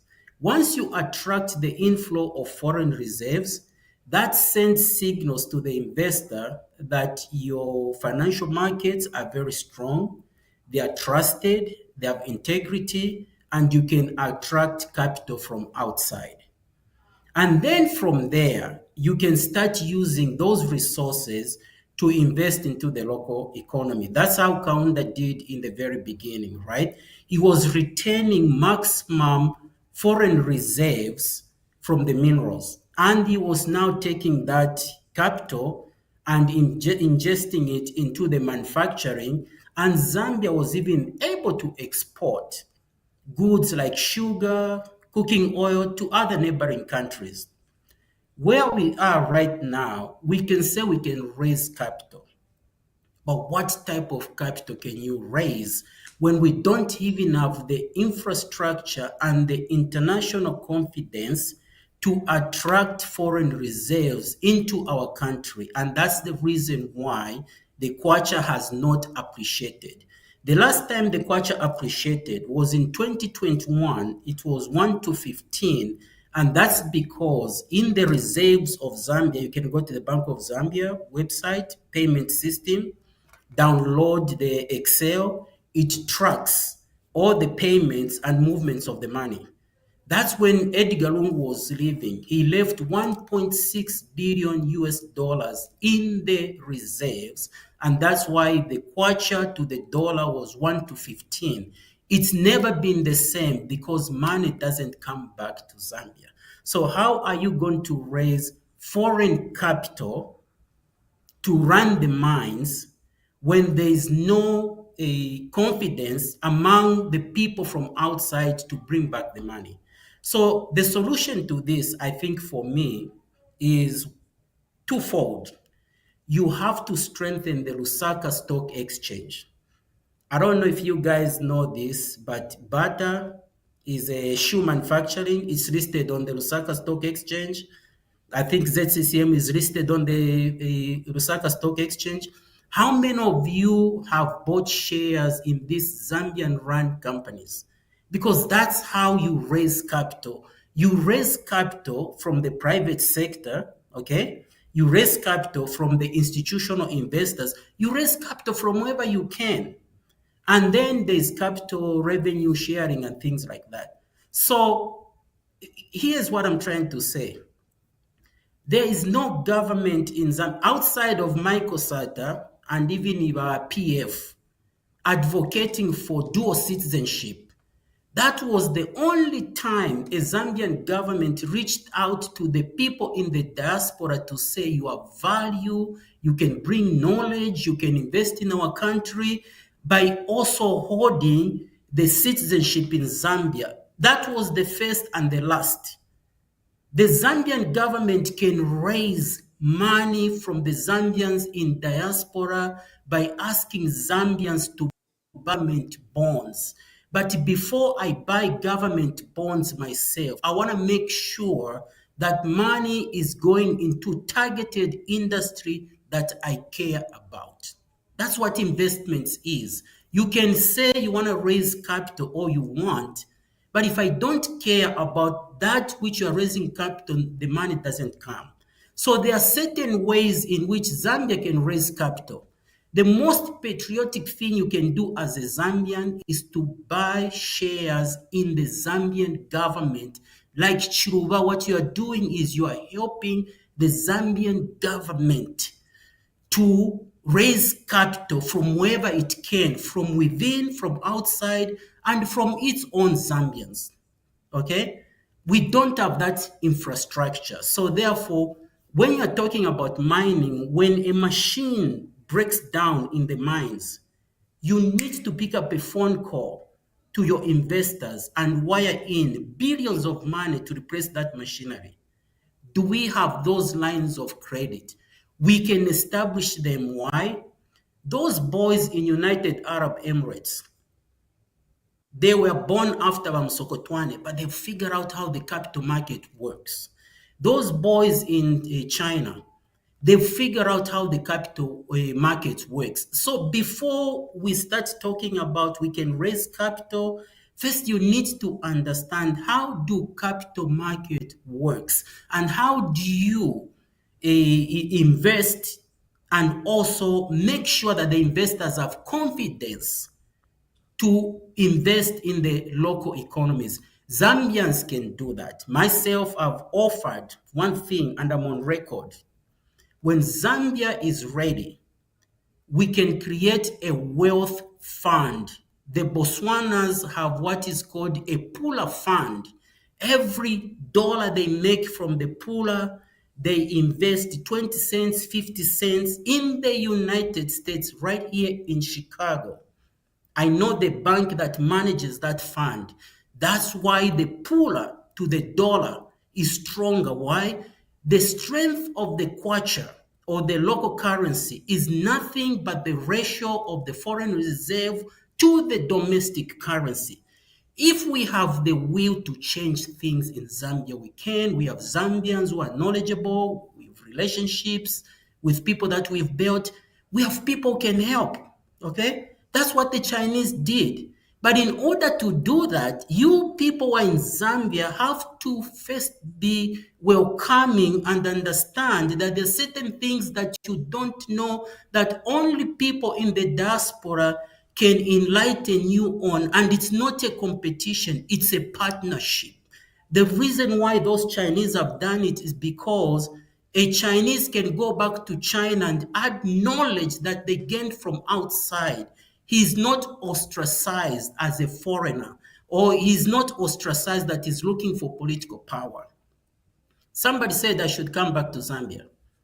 Here is my position on that. I don't need to come back to Zambia to help Zambia.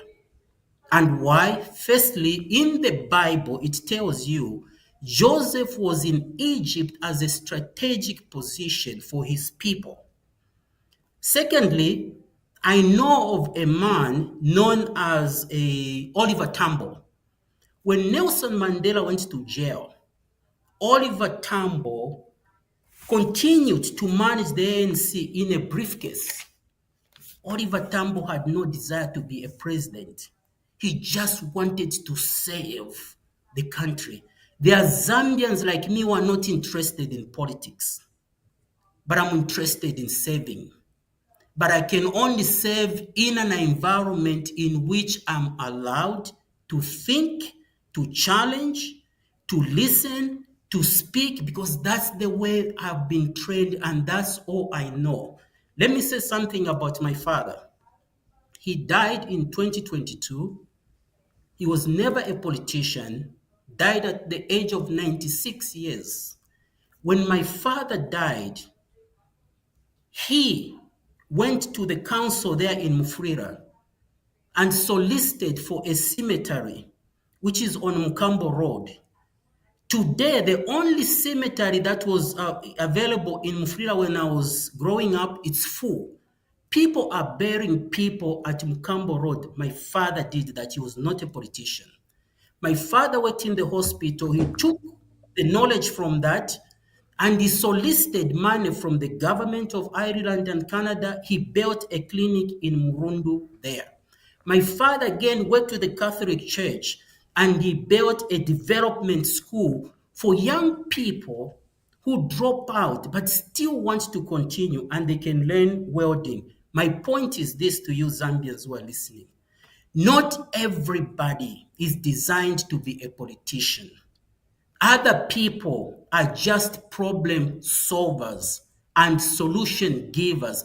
That's who I am. And there are a lot of Zambians who can do that. We can do it. But first, we have to change the mindset. For me to be at the level where I am, there are a lot of things that are Zambian that have to unzambianize myself.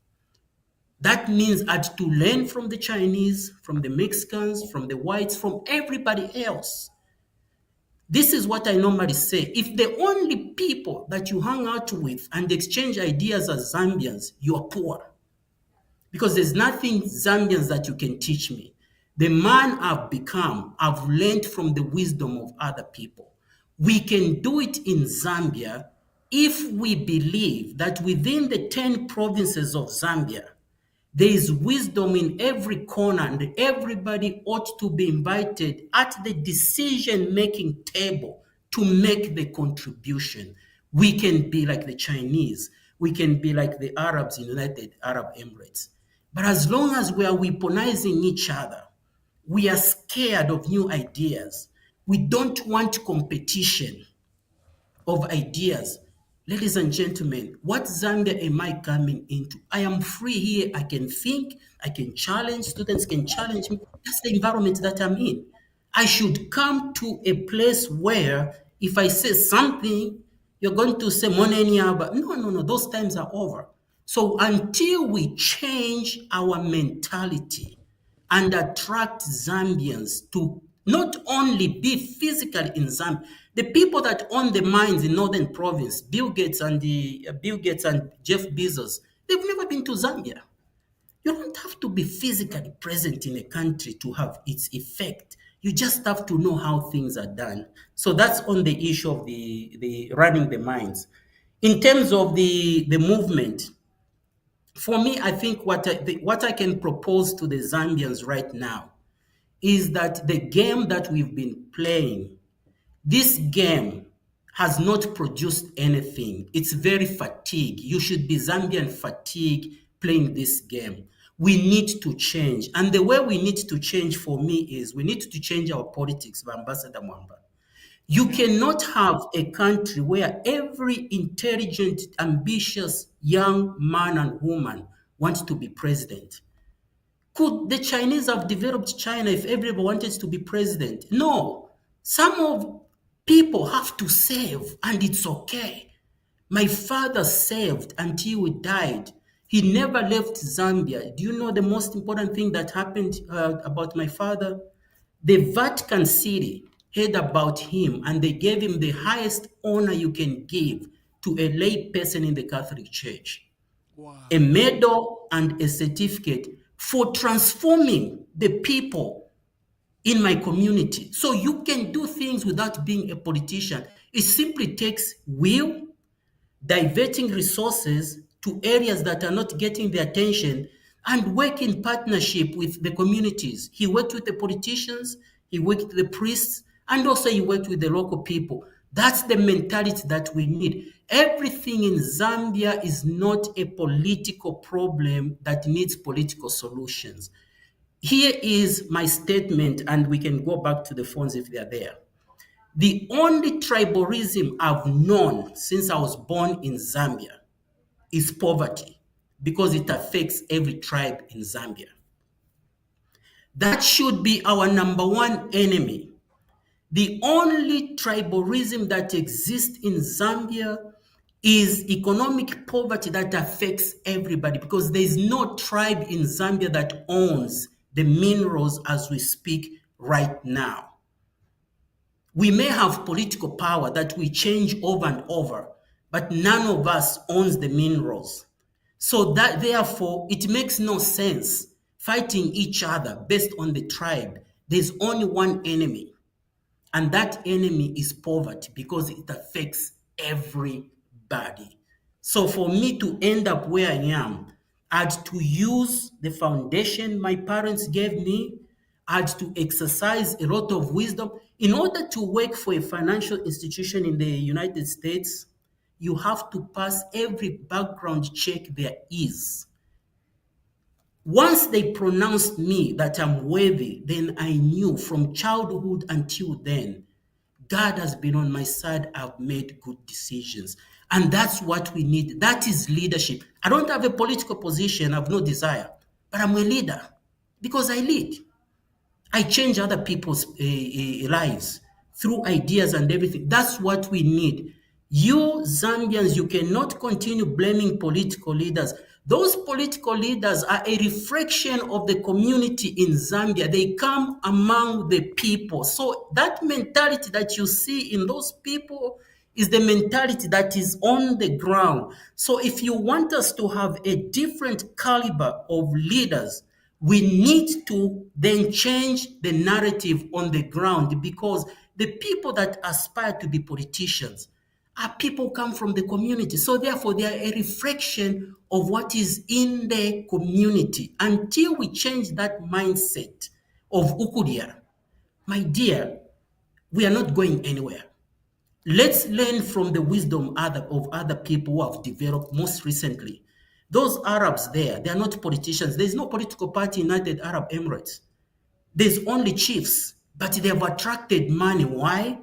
Because they've put infrastructures together that attracts the money. Those Chinese, they have attracted also new money. We can do the same thing in Zambia, but firstly, we need to change the narrative. Ladies and gentlemen, I was baptized as a Roman Catholic. One of the things they ask you before you are baptized is to renounce sin and Satan. Do you renounce Satan? You say, I do. All his works, I do. And all his empty promises, I do. Then you can declare your confession of faith that I believe in God and his son and his good promises. You cannot make a confession of good things in your life when you have not renounced sin and Satan. And that is what we need. Every one of us have to aspire to be the best version of ourselves. I've given you so many examples. One person that comes to mind for me is Oliver Tambo. He's my role model as far as I'm concerned. That man single-handedly took the ANC across the globe. He made sure that young people were trained in Russia, Bulgaria. He raised money. While Nelson Mandela was in jail, when Nelson Mandela came out, Oliver Tambo had no ambition of being a president. He had done his job. Every one of us here has a job, but the job is not to be politician. There are those who are designed to be politicians, to be civil servants. We can support them. Some of us are in other industries. That is the kind of platform we need in Zambia. Not everybody. You are the medical doctor, I'm going to politics. You have a lawyer into politics. Everybody is a politician, including the preachers who are supposed to preach to the conscience and sanity of Zambia. Everybody is a politician. Ladies and gentlemen, that is not sustainable. We need to look to other models. Personally, we can go to other forums, but I'll tell you what my model is I'm proposing to Zambia. Let's get rid of the presidential elections. Let's just have the parliamentary elections, and let a leader be elected from the parliament among his peers. That's how a pope is elected in the Catholic Church. That's how a leader is elected in Germany. It's going to eliminate corruption. All these young men and women vying to be presidents, all these people have in the pockets of all these investors. Repeat your proposal. That's quite radical. You're proposing that we abolish the presidential system. We go to a parliamentary system where the leader is elected by parliament. Yes. Is that what you are saying? Just tell us the benefit of a presidential system, a parliamentary system, and probably a hybrid. I don't know what you are proposing. Be clear. So here's, for me, what I'm proposing. Let's just give an example. We have 10 provinces in Zambia. If every province in Zambia was given 30 members of parliament, right now we have 116 districts. Let's just say we expand, and every province have an equal representation of 30 members of parliament. So the only thing we should care about is that when a person wants to serve into politics, they have to compete with their peers to be a member of parliament. And the way you become a member of parliament, people have to know what you've done at the district level, what level. That's how Xi Jinping rose, right? You have to rise through the ranks until your peers are able to understand that, say, no, this man, there's something about him. But once we have those 310, let's just say 300 members of parliament, we elect them in the parliamentary elections. When they sit in parliament, their number one job is to elect a president among themselves. That's going to force people from the northern, eastern to talk to each other, because people from the east and the west cannot just choose a president. They need numbers from everybody. So therefore, when that leader emerges from that conclave, you can believe that there was consensus, because how can you bribe 300 people? That is a solution for me. I'm proposing to the current one. The idea of having one man comes in, and that one man has so much power, is like a king. We are simply going through the circles. This model is what has made the Catholic Church to be one of the most oldest institutions. There's no democracy in the Catholic Church. A pope ultimately is nothing but a priest who rises from the parish until he earns the favor and admiration of other people as a leader. That is what the model should be. It eliminates people from being corrupted. If right now I'm in the US, I wanted to be a president, I can find people to invest in me, give me the money. But the problem is, once I become a president, I owe those people the money. I can't implement what the Zambians want. I have to implement what the funders implemented me. But if we make this model where a leader should emerge from within Zambia, it's going to encourage competition from the grassroots until one leader emerges. That, for me, is a solution that works. Because if a president emerges in parliament, he has to respect his peers who elected him in his deliberations. Those are the people that are going to hold him accountable. He becomes the executive leader, but then if he doesn't have the numbers in parliament, he has to form a government of coalition from within other political parties. That is the model that is practiced in Israel. That is the model that is practiced in Germany. And again, I am saying this, Ambassador, intelligent people in this world steal ideas from intelligent people. We have to come up with a different kind of politics. This kind of opposition is simply weakened us. There's no way every 5 years you have to oppose everything that the other person did. No. A leader has to emerge from within people that are saved and is known. That's even how on the monarchy level, a leader is selected, at least in Bembaland. They say, no, even though this one is the elder brother, takwata omutima wa kusunga abantu akakeena akamwayichaka, that is David, ewakwata omutima w'abantu. It has to be somebody that is discernible through the works. We need to revise our politics. Remember, politics is nothing but marketplace of ideas, right? The democracy we are consuming, other people experimented it. When the United States adopted the ideas that we can govern ourselves outside of the monarchy, it was one of the most radical things on the planet. The British monarchy simply says it will never hold. People cannot govern themselves except through a monarchy. But the Americans proved that. And that's how they've become so powerful, because they attract everybody can be an American if you have the talent and the will to contribute and help the country. It's the same model. Competition politically, and we need to fuse in collaboration.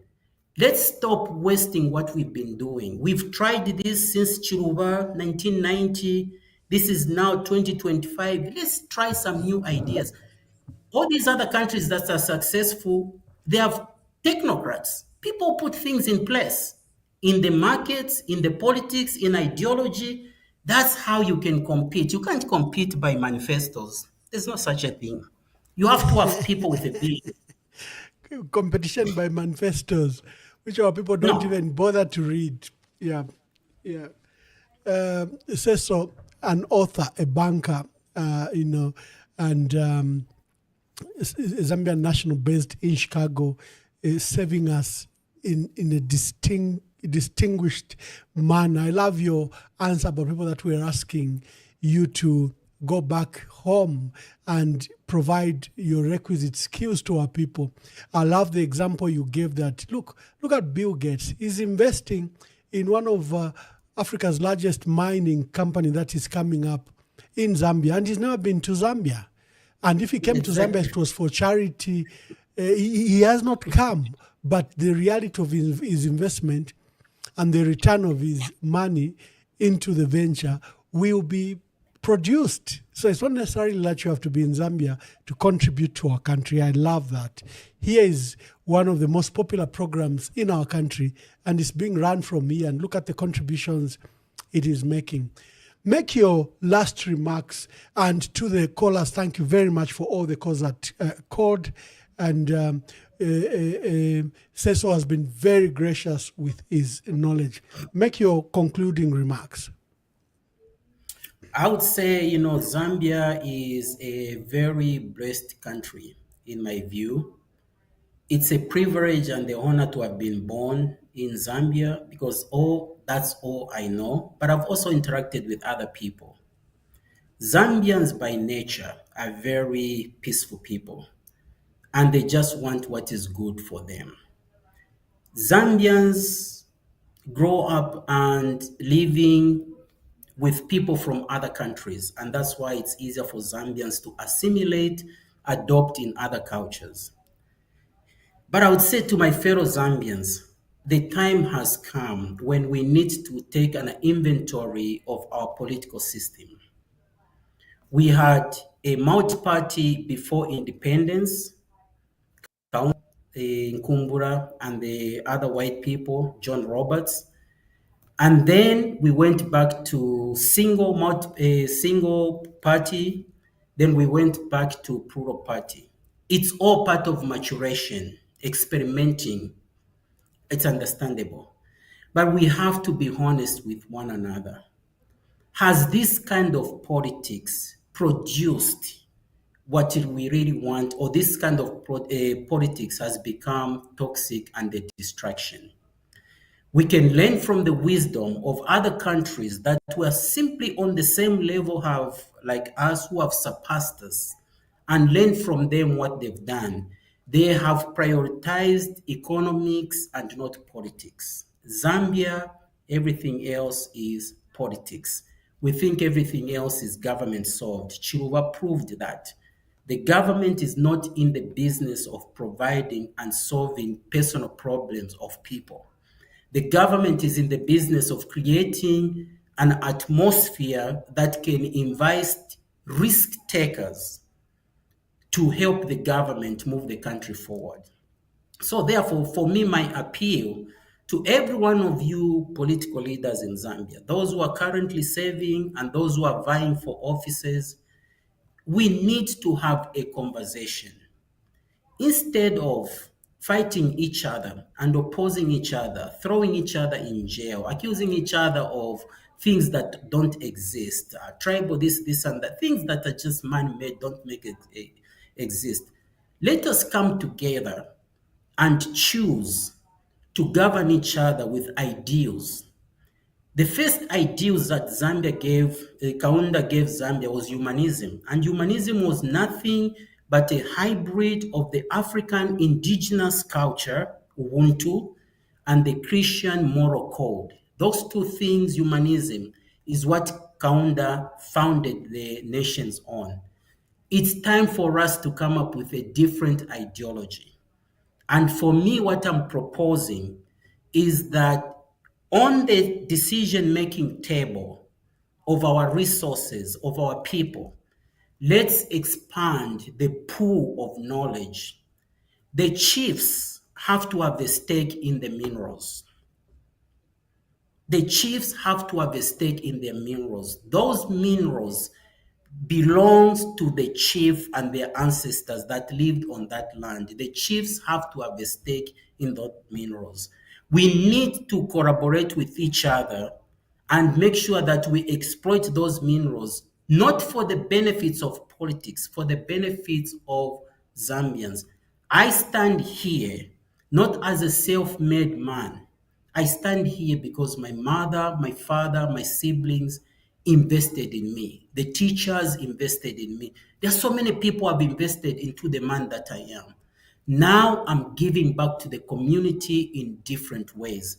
That is the Zambia that we need to have. This Zambia of weaponizing each other, demonizing each other, castigating each other, calling each other names, we are simply making ourselves weak. Those boys in United Arab Emirates, before they became a united, they existed as independent and they were exploited. Until one man, this is why I'm saying to change a country, you need architects. One man, Sheikh Zaidi, called all these other young people and said, here in Abu Dhabi, we have the largest oil. I'm going to put up more money, but I want us to work together and transform this desert into a paradise. They've done that. They don't have politics. They are not Christians. They just had the will to do it. Zambia, we can do it. God has blessed us. God has been on our side. We've not experienced these are civil wars, genocide or things. They are not in our psychic. You have to reject them. We are simply a people who have been endowed with so much resources on the ground, in our heads and in our hearts. We've been practicing tribal marriages long before that country became Zambia. We can do it, and our ancestors have done it before. We can do it, but in order to do that, we need to forge a different kind of politics. That's my submission. Thank you very much. Thank you, and thank you for your sacrifices, my dear. Thank you for, giving this knowledge to our people. To our dear viewers, we were hosting author and banker, of the Federal Reserve Bank of Chicago here in the United States, Seso Nsambila Mbolela. And he's done a wonderful job in giving us some insights of what he thinks we've done right and we've done wrong in the last 6 years, and projection to the future. What can we do better? And he's called on all of us to be leaders in our own right. And he says it's not every brilliant man and brilliant woman that should be president. All of us should be committed to serve in our various capacities without necessarily being president. Let's support systems. Let's lead in those systems to establish a strong economy, strong policies, and a better Zambia. So I would like to thank you, and we'll call you upon to, I wanted you to discuss the budget and its aspirations and its issues, but I realized you haven't been to the forum, so it was important, I think, you do a general presentation like the one you've done. And to all my colleagues in the diaspora, this is your forum. We always have a diaspora segment. Let's hear your brilliant ideas. Present them to the country. You can contribute to the country even when you are not in country. So until next time, I think we have a list of leaders we are covering this week. Just tune in. God bless you, and we'll speak to you later. This Chipokota here one day came to me weeping in State House because she gets whipped because she's a Mwanawasa on things she doesn't even know. And I said, Chipo, sit here. This is part of your inheritance. You have to accept that. Indeed. And I said, go back to your office and continue working. Surely, to say that Chipo, my daughter, can carry the president's child, myself. Is that a matter that we should really be discussing in the public? But it comes with the territory. And I said, go back to the office and continue working. It was very difficult for her. So this is what this public office are. And my wife is a mother to her. I said, what is this? I said, relax. Just relax. Relax. 6. This story I'm hearing that the president has apita. Koma ma MP na makansela bazaluza. Manje president azasebe. Verani. Manje president, muni ona nilipe zero inega. Manje president azasebeza bwanje eka. Azasebeza bwanje president eka. Mukanipasa ma independence mu parliament muja, nikabauza oti lamulo tiende uko bakana. How is the president going to run a government? The president needs councillors. The president needs council chairpersons. The president needs mayors. The president needs MPs. The president needs ministers. Ndiye suti yo 2026 tifuna suti. Ngati tina vuto na MP watu ni mukazika panzi iwe bwera nkale hapa. Iwe kala.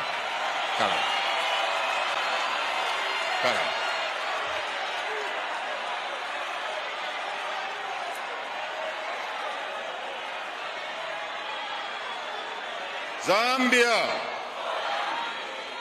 Muma councils where we have no council chairpersons, we have no mayors, tivutika. Tifuno gwira nchito, mayor akamba vinango. Tifuna mulusaka, mayor watu mulusaka muno, mayor watu.